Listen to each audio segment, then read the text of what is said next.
I'm Stuart Layzell, and for my Skills and Culture podcast, I've chosen Tower Bridge. When the engineer pulls the lever, the bascles will raise. But how does this happen, and why is there a drawbridge in central London anyway? During the 1800s, the Port of London was the largest port in the world. But as the city's population grew, more bridges were needed for people to be able to cross the river. But back in those days, sailing ships with their tall masts were still in use, so the only solution was to build a drawbridge. A committee was formed in 1876, with the winning idea submitted by Horace Jones in 1884. Construction started in 1886 and was completed in 1894 using 70,000 tonnes of concrete and 11,000 tonnes of steel. So how do the bascles raise? Well, it all starts in the boiler room, as the potential chemical energy of the coal is converted to thermal energy to make steam. A boiler is essentially a water tank with a large fire under it which converts water to steam quickly and efficiently because of the high thermal conductivity coefficient defined by Fourier's law. This steam is then passed to the steam engine.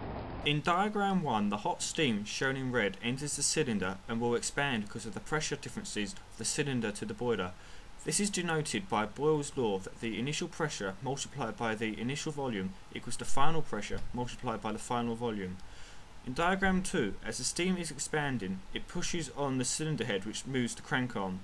As the crank arm begins to move, in figure 3, the steam outlet valve is closed and the exhaust steam valve is opened.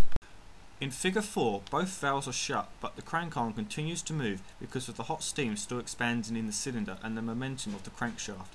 In figure 5, new steam enters the cylinder to push the cylinder head to the left, thus expelling the exhausted steam and restarting the cycle. The kinetic energy of the crank arm is defined by 0.5 multiplied by the mass multiplied by the velocity squared used to power a ram pump.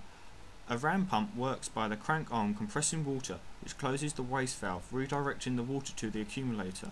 On the return stroke of the crank arm, the water pressure closes the inlet valve.